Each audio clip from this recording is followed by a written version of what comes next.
Las autodefensas deben desaparecer en Michoacán. Esto lo comenta este señor Carlos Medina Gallegos. Pura habladuría colombiana, ¿cómo se ve que no vive en Michoacán? Nos cansamos de demandar a las autoridades protección antes de que existieran las autodefensas. Las autodefensas michoacanas no somos grupos paramilitares. No nos convertiremos en lo que estamos combatiendo. Las autodefensas no trabajamos para ninguna cédula delictiva. Los michoacanos nos cansamos de la falta de la autoridad para enfrentar al crimen organizado, ya que las policías y presidencias municipales están coludidas con estos delincuentes. A Michoacán, a su población civil no le quedó otro camino, más que defendernos de estos miserables. Amigos, no me queda más que invitarlos a demostrar que la visión que tiene esta persona de nuestro movimiento, desmentirlo con hechos, no solo con buenas intenciones. Esto es lo que comentó el colombiano Carlos Medina Gallegos.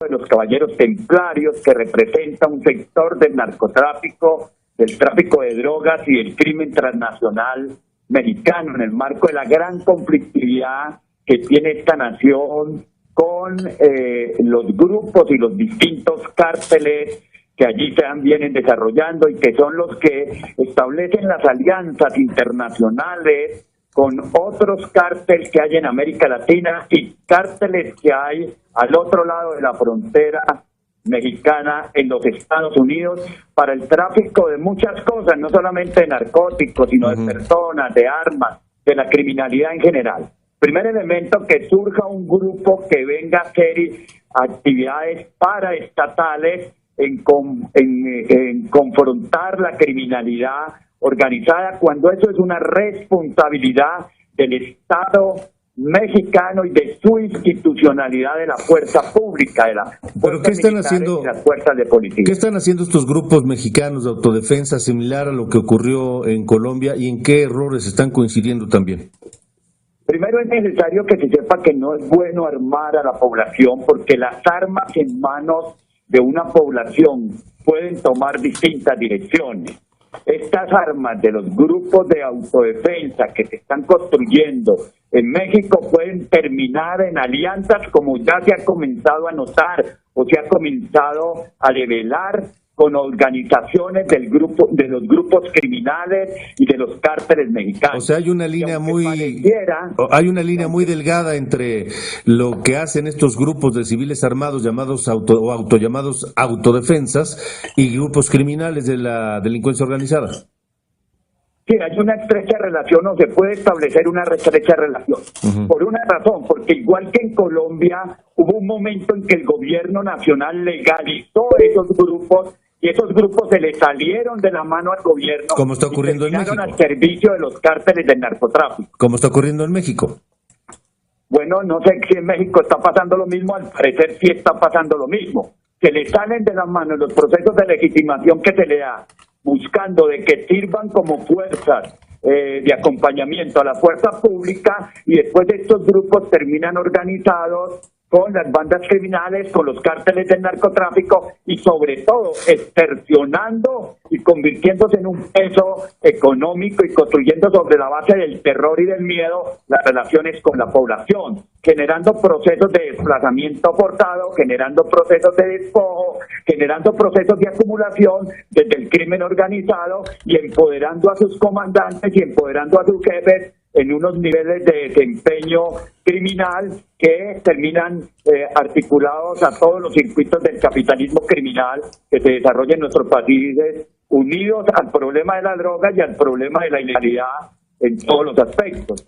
Entonces, un aspecto que me parece central es que no puede dársele legitimidad a estos grupos. Si bien aparecen inicialmente como grupos organizados de campesinos, comerciantes, ganaderos, empresarios que quieren contribuir a los problemas de seguridad, esa seguridad que ofrecen inicialmente se revierte contra las estructuras sociales, contra los sistemas económicos convencionales, y terminan convertidos en una carga para esos sistemas y en un problema mayor para el Estado del que pretendía resolver.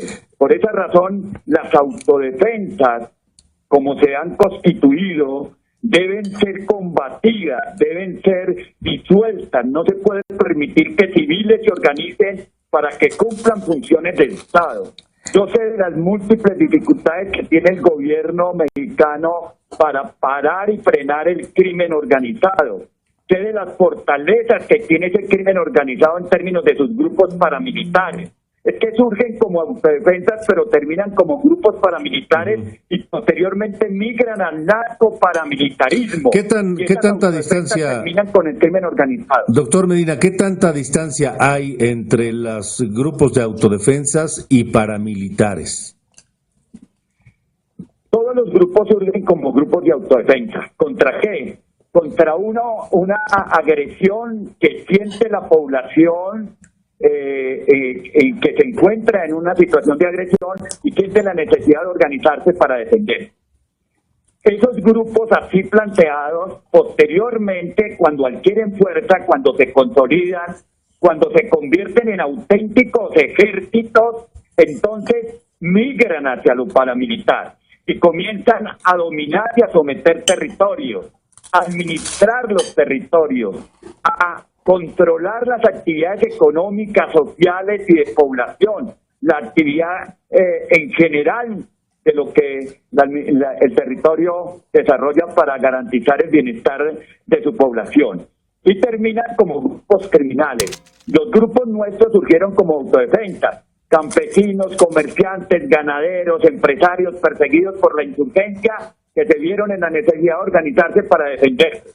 Allá surgen como campesinos, ganaderos, comerciantes, sociedad civil, que sienten el peso de los cárteles del narcotráfico del grupo de los caballeros templarios y entonces deciden recuperar el territorio, se arman y desarrollan una lucha contra estos buscando sacarlos del territorio o exterminarlos. Posteriormente, cuando se posesionan victoriosamente, entonces ellos pueden establecer relaciones, como se viene viendo en el caso mexicano, con grupos de la delincuencia. Financiar un ejército de autodefensa o financiar un ejército paramilitar no es fácil. Se necesita dotar, pagarles, uniformarlos, mantenerlos, financiarles transporte, financiarles carros, toda la infraestructura de guerra con la que opera. Pero además significa cederles un territorio en términos de institucionalidad para que ellos hagan ejercicio del monopolio de la fuerza, que es un monopolio que debe estar en manos del Estado. Por esa razón, considero que esas autodefensas que pueden transformarse sistemáticamente en movimientos paramilitares y aliarse con grupos de la delincuencia transnacional, del crimen organizado, articulados al narcotráfico, resultan un peligro, una amenaza, un riesgo para la sociedad mexicana. De acuerdo. Doctor, buenos días. ¿Cómo decirle a la población, no los vamos a dejar que se defiendan, pero nosotros tampoco los podemos defender porque hasta el momento pues ha estado complicada, mucho más complicada la situación para el gobierno para enfrentar a los criminales? El problema que existe allí es que las poblaciones terminan cediendo su territorio a grupos que les hacen una oferta de seguridad y después con el tiempo, porque como no han vivido la experiencia, no la conocen, terminan sometidos a esos grupos y terminan considerando que el remedio que buscaron ponerle a la enfermedad resultó peor que la enfermedad. Yo lo que considero es que las poblaciones de Michoacán, de Guerrero, deben fortalecerse en términos del espíritu democrático y de la movilización social para demandar del Estado mexicano que cumpla con las funciones constitucionales de darle seguridad a la población, de que sea la policía legítima y la policía legal la que ofrezca la seguridad a la población. Usted no le puede entregar a particulares y legitimar a los particulares las obligaciones y las responsabilidades que tiene el Estado porque hace privatización de la fuerza. Por eso uno lo que llama a la población es a tener en consideración otras experiencias donde la población terminó inicialmente saludando las experiencias de las autodefensas y a partir de la evolución de esas autodefensas terminó denigrando de ellas, terminaron expropiados, desplazados, amenazados, aterrorizados por los grupos que contribuyeron a apoyar y que financiaron inicialmente. De acuerdo, doctor Carlos Medina Gallego, muchas gracias y un saludo hasta Colombia. Bueno, unas gracias para ustedes y espero que ese problema de las autodefensas allá tenga una atención del gobierno y la población reflexione sobre las implicaciones futuras que puede tener ese mismo problema. Sí, porque si el gobierno cumpliera con su obligación de dar seguridad y mantener el control y en paz todo, pues no tendrían por qué surgir estos grupos.